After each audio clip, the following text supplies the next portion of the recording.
Bonsoir à toutes et à tous et bienvenue sur Inside News RDC.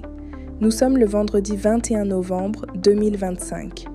Une journée de contraste saisissant pour la République démocratique du Congo. D'un côté, Kinshasa, capitale diplomatique, où les plus hauts sommets de l'État accueillent un médiateur de paix porteur de milliards. De l'autre, l'est du pays, où le bruit des armes couvre encore et toujours les cris des innocents. Entre l'espoir suscité par les poignées de main dans les palais présidentiels et la tragédie qui se joue dans les villages martyrs, l'actualité de notre nation se déploie dans toute sa complexité.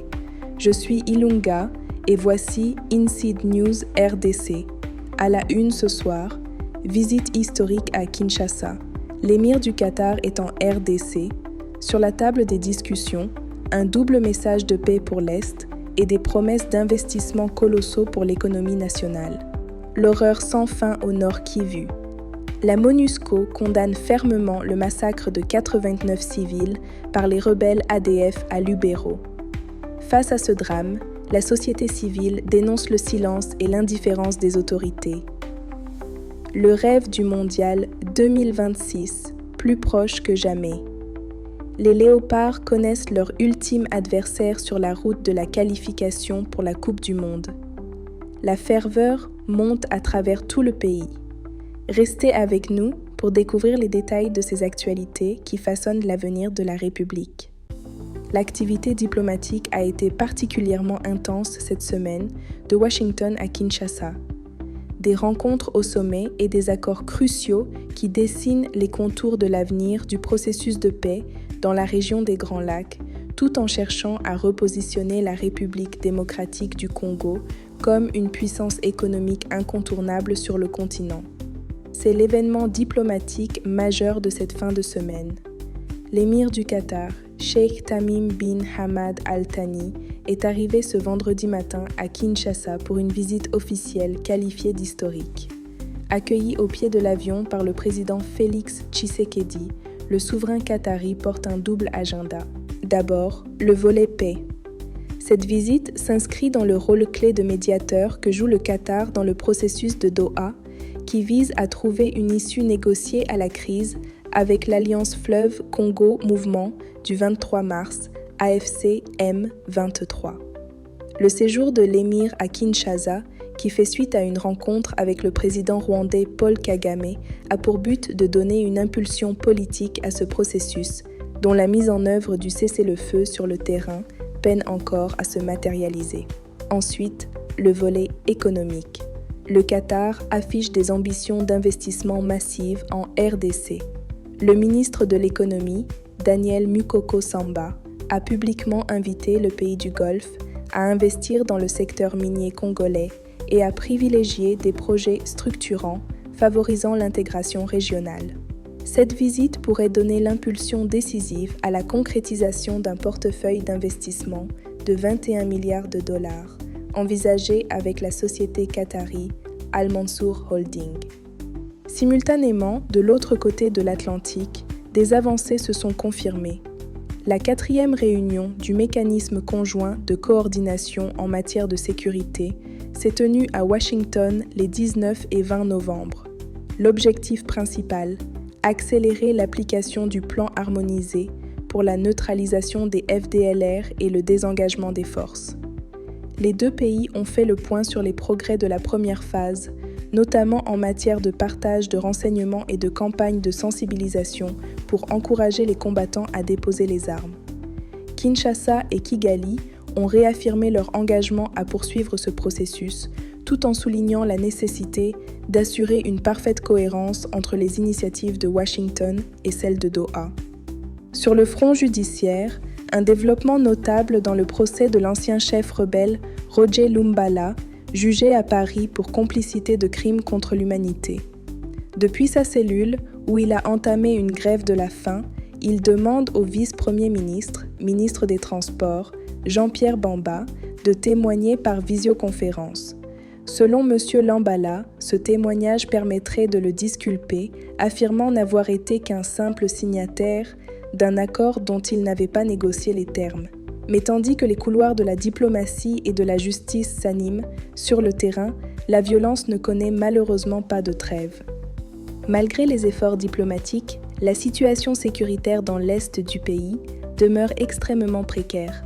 La violence contre les populations civiles reste une réalité brutale et quotidienne, rappelant l'urgence d'une paix concrète et durable. Et c'est ici, dans l'Est, que les mots de la diplomatie se heurtent à la plus cruelle des réalités. Les chiffres que je vais vous annoncer sont insoutenables, mais il est de notre devoir de ne pas détourner le regard. L'horreur a de nouveau frappé le territoire de Lubero, au nord Kivu. Au moins 89 civils, dont des femmes et des enfants, ont été tués lors de 2 attaques attribuées aux rebelles ADF les 13 et 19 novembre.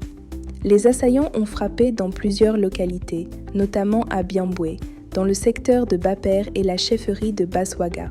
Dans un acte d'une cruauté indicible, un centre de santé de l'Église catholique a été attaqué et des femmes internées dans la maternité ont été tuées.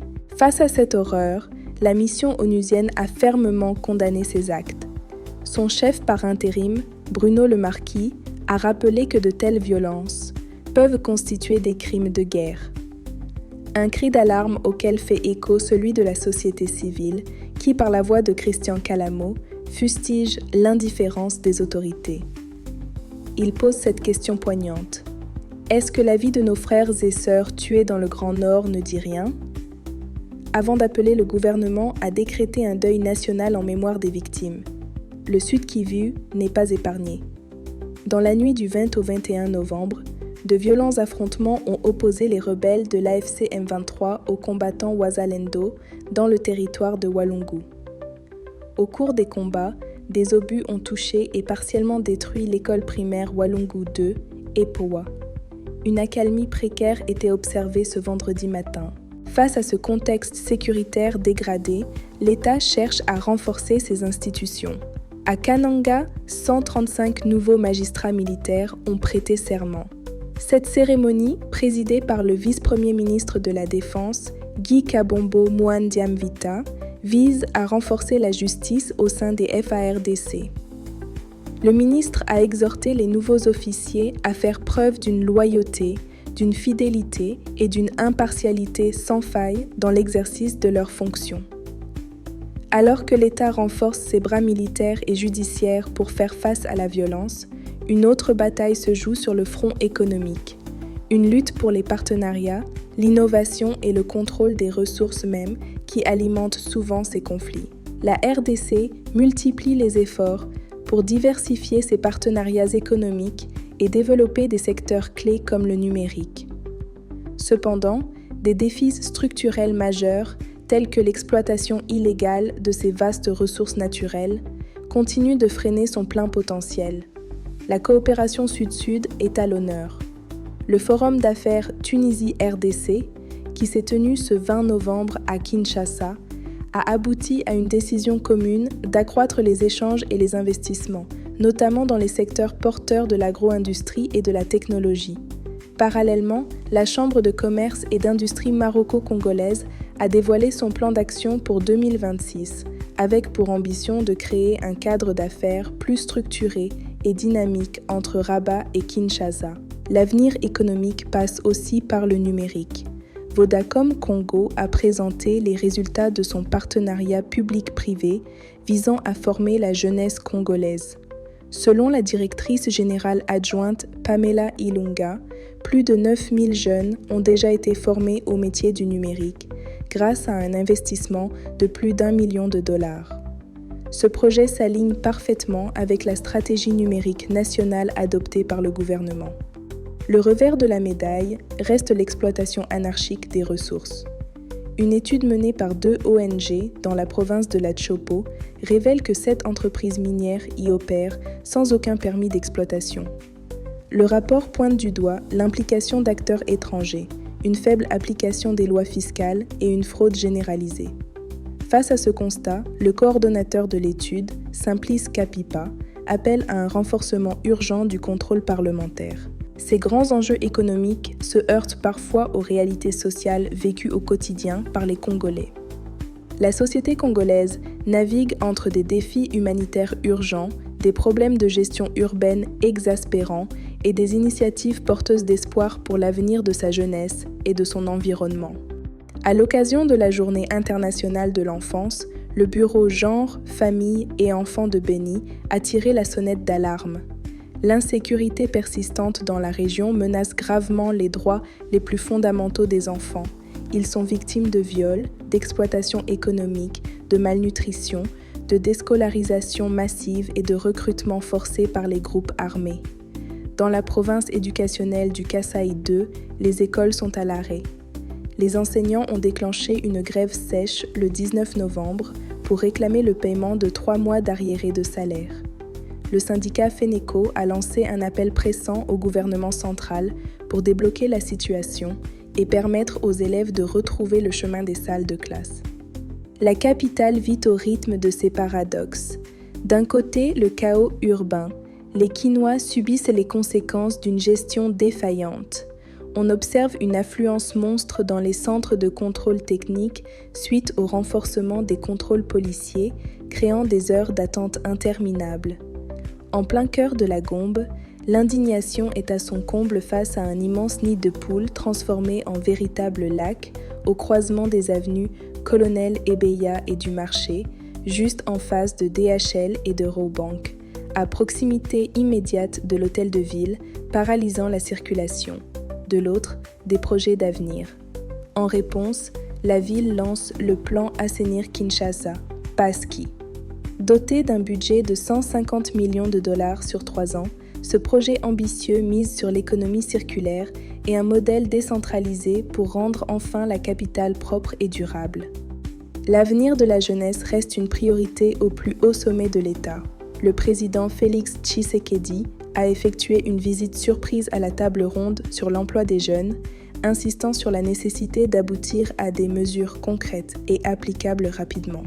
De son côté, la première dame, Denise Nyakeru Tshisekedi, a inauguré un atelier de couture industrielle moderne à l'ISAM, annonçant par la même occasion l'octroi de 300 bourses d'études pour les futurs étudiants. De la société au terrain de sport, l'espoir et la passion animent également le pays tout entier. L'actualité sportive est dominée par un rêve national, celui d'une qualification historique pour la Coupe du monde de football. Mais les rebondissements du championnat local et les difficultés d'autres disciplines rappellent la diversité des enjeux du sport congolais. Le verdict est tombé. La République démocratique du Congo connaît son ultime adversaire sur la route du mondial 2026. Les Léopards affronteront le vainqueur du match qui opposera la Jamaïque à la Nouvelle-Calédonie. Les réactions ne se sont pas fait attendre. Le gardien Timothy Fayulu a exprimé sa fierté, rappelant que tout un peuple attend une participation à la Coupe du Monde depuis 52 ans. De son côté, le sélectionneur Sébastien Desabre a prôné le pragmatisme. Peu importe l'adversaire, il faut qu'on se concentre sur nous. En championnat national, le DCMP a été tenu en échec par les Aigles du Congo ce jeudi, au terme d'un match intense qui s'est soldé par un score de parité, 2 buts partout, 2-2. Une contre-performance qui n'a pas du tout plu au nouvel entraîneur français, Guillaume Nozière. Dès sa première conférence de presse, il a affiché ses ambitions, déclarant avec force « Pour moi, un match nul, c'est la même chose qu'une défaite. Je suis venu pour être champion. » La Fédération congolaise de football Association a annoncé une nouveauté de taille pour la 60e édition de la Coupe du Congo. Fini les exemptions, désormais tous les clubs, y compris ceux de la Ligue 1, devront débuter la compétition dès les phases préliminaires provinciales. La FECOFA a également confirmé le retour de la Supercoupe, qui opposera le champion au vainqueur de la Coupe. Loin du football, une autre équipe nationale est en difficulté. Le club de la Dream Team Roller de Beni, qualifié pour la Coupe du Monde à Dubaï, risque de ne pas pouvoir y participer faute de moyens financiers. Leur président, Joël Kamala Kavuya, lance un appel poignant aux autorités pour un soutien équitable à tous les sports, soulignant que ces athlètes valorisent le drapeau congolais au même titre que les footballeurs. Ce soir, l'actualité nous a emmenés au cœur des contradictions de notre nation. Il y a eu l'espoir suscité par la diplomatie qatari et la promesse d'un avenir économique plus radieux. Il y a eu la douleur et la colère face à la violence barbare qui endeuille encore et toujours l'Est. Et puis, il y a eu la ferveur, cette passion nationale unie derrière les léopards, et le rêve d'une qualification historique pour le mondial. La mission d'Inside News RDC est de vous rapporter ces faits dans leur intégralité et leur complexité, en vous fournissant une information vérifiée, complète et équilibrée. À l'heure où les fausses nouvelles se propagent, nous vous encourageons à toujours consulter des sources fiables. Entre les promesses de paix signées dans les capitales et les larmes versées dans les villages de l'Est, comment transformer l'espoir diplomatique en une sécurité réelle pour tous les Congolais? C'est la question qui demeure ce soir. Merci de nous avoir suivis. Passez une excellente soirée et nous donnons rendez-vous demain pour d'autres points d'actualité.